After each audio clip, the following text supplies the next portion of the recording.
Hello friend, good morning. Welcome to my channel Seema साक life style में आपका बहुत बहुत स्वागत है।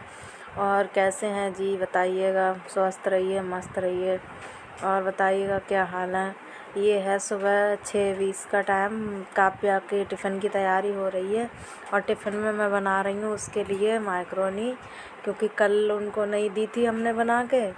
थोड़ा सा डांट दिया था, हमने कहा बेटा ये वाला ज़्यादा फूड मतलब ये ऐसी चीज़ें नुकसान देती हैं। ज़्यादातर मैगी पास्ता बनवाने का उसकी ज़िद रहती है नाश्ते में, टिफ़िन में। तो मैंने कल उसे मना कर दिया था, तो कल वो टिफ़िन ही लेके नहीं गई। फिर भी मैंने चुपके से 2 पराठे अचार रख दिए थे, तो उसने खाए नहीं उससे में। तो मैंने सोचा आज बना देती हूँ। तो देखिएगा, मैंने पानी में हल्दी डाल के उबाल ली थी मैगी। देखिएगा, वो सॉरी मैक्रोनी। ये इस तरीके से चला चला के, ताकि ज़्यादा गले भी, ज़्यादा देर तक उबाल लो तो ये ज़्यादा गल जाती है, फिर खाने में तो अच्छी नहीं लगती है। और ये रख दिए थे चने, भिगो दिए थे मैंने रात में। तो इनकी आज बनाऊंगी सब्ज़ी चने आलू की। इनमें थोड़े आलू डालूंगी तो ये चने छोले की सब्ज़ी हो जाएगी, चने आलू की सब्ज़ी। और मैंने मैक्रोनी बनाने के बाद में उसको काव्या नहा ली थी, तो तैयार किया था। यहाँ देखिएगा, प्याज काटा था एक छोटा सा, ज़्यादा नहीं बनाई थी, उसी के लिए बनाई थी। तो उसको दे दी थी टिफ़िन में और थोड़ी दिव्या के लिए छोड़ दी थी। देखिएगा, यहाँ पे मैं प्याज को भून रही हूँ। ये थोड़ा हल्का सॉफ्ट हो जाएगा, फिर इसमें टमाटर डाल दूँगी। हरी मिर्ची डालने को उसने मना कर दिया था। आज पता नहीं कैसे तो कह दिया कि मम्मी टमाटर डाल दो, वरना टमाटर भी नहीं खाती है, ना मैगी में ना इसमें, किसी में उसको टमाटर पसंद नहीं है। तो बोली मम्मी डाल दो टमाटर। तो मैंने कहा ठीक है, डाल देते हैं। और फिर टमाटर को, प्याज को अच्छे से फ्राई किया। फ्राई पैन में ही मैंने कर लिया था, क्योंकि थोड़ी थी, ज़्यादा होती तो कढ़ाई में बनाती। तो मैंने कहा कहाँ इतना बड़ा बर्तन करेंगे, थोड़ी तो है ही, तो इसी में मैंने उबाली थी। फिर इसको धुल के बाद में, और देखिएगा मैंने मैक्रोनी भी धुल के और इसका पानी निचोड़ के, जाली वाली है ये कटोरी, तो इसी में निचोड़ लिया था मैंने। तो देखिए कितना अच्छा कलर आया, और ना ज़्यादा टाइट है और ना ज़्यादा गली है। और यहाँ पे भी ये सॉफ्ट हो गए थे प्याज और टमाटर। फिर इसमें मैंने थोड़ी सी लाल मिर्च ऐड की थी और स्वाद अनुसार नमक डाला था, और उसके बाद में डाल दी थी मैक्रोनी। और फ्रेंड, आज तो थोड़ी धूप निकली, पता नहीं कुछ दिन से मौसम अच्छा नहीं हो रहा था, तो किसी काम में भी मन नहीं लग रहा था, तबीयत भी ख़राब चल रही थी, जैसे कि मैंने पीछे वाले ब्लॉग में बताया। तो आज थोड़ा सही था मौसम, तो मैंने थोड़ी हल्की फुल्की घर की क्लीनिंग भी सोच रखी है, करूँगी। ज़्यादा नहीं करूँगी, बेसिक करूँगी। देखिएगा कितना अच्छा कलर आया है। डाल दी मैंने मैक्रोनी। ये थोड़ी रह गई थी इसमें, तो मैंने कहा चलो छोड़ना क्यों है, ये डाल ही देते हैं।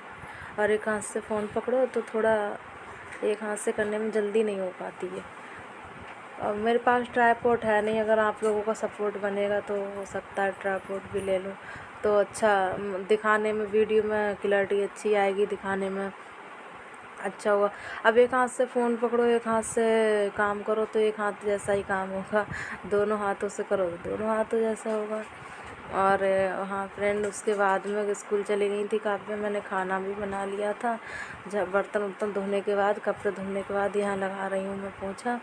और कमरे में बहुत मैसी मैसी सा हो रहा था, क्योंकि बरसात का मौसम होता तो पता नहीं क्यों फर्श नीचे से सीलता है। कितना भी झाड़ू पोछा कर लो फिर भी अच्छा नहीं लगता है, बहुत अजीब सा लगता है। कितनी भी सफाई कर लो, गंदा गंदा सा लगता रहता है। और मेरा देखिए फ्रेंड, मेरा वो क्या कहते हैं, जो वैसा वाला मॉप वाला पोछा था वो ख़राब हो गया, और बेचने वाला आया भी नहीं है जल्दी में। तो मैंने देखी कैसा जुगाड़ लगाया है। तौलिए को, ख़राब तौली थी, अज्जे की नहीं कि अच्छी तौली हो वो काट पीट कर लो। मेरी ये ख़राब तौलिया थी, तो मैंने इसमें कैंची से बीच में छेद करके और वाइपर में फंसा के लगा रही हूँ। अब बैठ के मुझसे लगता नहीं है, पता नहीं, पहले लगा लेती थी बैठ के पोंछा, पर अब नहीं बैठा जाता। हाँ, यहाँ भी दिव्या रेडी नहीं हुई है। मुँह हाथ तो धुल दिया था, ये लवी सोई हुई है बेड पे, तब तक काम जितना निपट जाएगा अच्छा है, वरना फिर उनके साथ में तो रेजगारी में ही फंसे रहो। और यहाँ पे मैं उनसे कुछ कह रही थी, अपने छोटे वाले नंदोई से बात कर रही थी। और देखिएगा, अंदर भी लगा दिया किचन में, और मंदिर वाले कमरे में भी लगा दिया।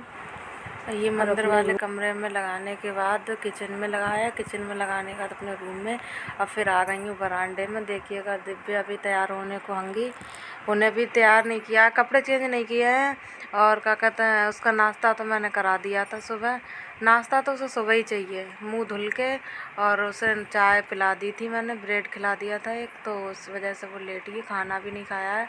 अब उसको तैयार करूँगी तब उसे खाना खिलाऊँगी। और देखिएगा वो जा रहे थे छोटे नंदोई किसी काम से, तो मैं उनसे बात कर रही थी, तो उनने पता नहीं क्या बोला, इससे मुझे हंसी आ गई। क्योंकि भाई इनके पापा भी गए हुए थे, तो बोल रहे थे भैया ने बुलाया है, तो भैया के पास जा रहा हूँ। मैंने कहा ठीक है। तो ऐसी कोई बात हुई थी हंसी वाली, तो उससे मुझे हंसी आ गई। और देखिएगा वैसे तो मैं गली में यहाँ धुल देती हूँ आंगन में, पर आज मैंने धुला नहीं है, आज पोछा ही लगाया है। फिर भी बहुत रगड़ रगड़ के पोछा लगाया है, क्योंकि बाहर से कोई आता जाता है तो मिट्टी के सफ़ेद सफ़ेद धब्बे हो जाते हैं, इसलिए मैं डेली धुल देती हूँ। पर आज मेरा मन नहीं था धुलने का, और ज़्यादा गंदा भी नहीं हुआ था, क्योंकि यहाँ बाइक खड़ी होती है, तो बाइक उन्होंने सुबह ही निकाल ली थी। सुबह एक बार धुल जाता है, इस वजह से गंदा नहीं हुआ। अगर बाइक वो अब निकालते जाते टाइम तो गंदा लगता। फिर मैंने पोछा लगाने के बाद देखिएगा आ गई हूँ दिव्या को तैयार करने। और मैंने आज इसको नहलाया नहीं है, इसको कल नहलाया था। और डेली नहीं नहलाती हूँ, एक दिन छोड़ के ही नहलाती हूँ, क्योंकि इसको सर्दी बहुत जल्दी लग जाती है। और जब सर्दी लग जाती है तो ये जल्दी ठीक होने में नहीं आती है। डॉक्टर को 2-3 दिन तक दिखाओ और सिकाई कराओ नेबुलाइजर से, तब जाके कहीं आराम मिलता है। तो मैंने कहा ऐसे रुमाल भिगा के इसका शरीर पोंछ दिया था, देखिएगा। उसके बाद में पाउडर वाउडर डाल के इनको कपड़े पहना दिए थे, तैयार कर दिया था। और फिर इनकी करूँगी एक्सरसाइज, करूँगी, खाना खिलाऊँगी इसको, तब तक लवी उठ जाएगी। फिर उसके टै पीछे हो जाती है, क्योंकि वो कोई काम तो करने नहीं देती हैं। बीच बीच में उनको देखो, तब जाके कोई काम करो। ये हमसे कह रही थी मम्मी ज़्यादा लगाओ पाउडर के हम गोरे हो जाए। हमने कहा बेटा तुम ऐसी बहुत गोरी हो। और इनकी परेशानी के बारे में तो फ्रेंड आप लोग जानते ही हैं, क्या बताना, रोज़ रोज़ जो है सो है ही। भगवान ने एक बच्चे के साथ और मेरे साथ अच्छा भी किया है अपने समझ से भगवान ने, और नहीं भी। अब देखिएगा फ्रेंड, यहाँ मंगाई थी मैंने मीशो से साड़ी ऑनलाइन, अच्छी निकली है साड़ी। जैसी देखिएगा आप पन्नी पे मेरा नाम देख सकते हैं, जैसे उसमें दिखाया था वैसी बिल्कुल निकली है। और एक बार मैंने सूट मंगाया था मीशो से, वो बिल्कुल बेकार निकला था, इसलिए मैंने आज ये साड़ी आई तो मैंने सोचा चलो दिखा देते हैं। तो ये बिल्कुल सही निकली है, अच्छी निकली है। और एक देखिएगा ये कड़ा हुआ है राउंड शेप में, ये इसका ब्लाउज का बैक नेक और फ्रंट नेक एक से ही है इसके, ताकि मुझे सिलने में भी आसानी होगी। और ये है हमारी दीदी, ये लोग आए हुए थे घूमने और काव्या के पापा से मिलने। दीदी बोल रही थी ऑपरेशन हुआ था तभी आई थी, तो बोली हम अब देख आते हैं। और जेठ जेठानी भी आए थे, तो वो इन लोगों को टाइम था तो बोले हम देख आते हैं। देखिए खड़े हैं, अब छड़ी पकड़ के खड़े होने लगे हैं ये जेठ जेठानी। अब मेरा ब्लॉग पसंद हो तो लाइक कीजिएगा, सब्सक्राइब कीजिएगा प्लीज़।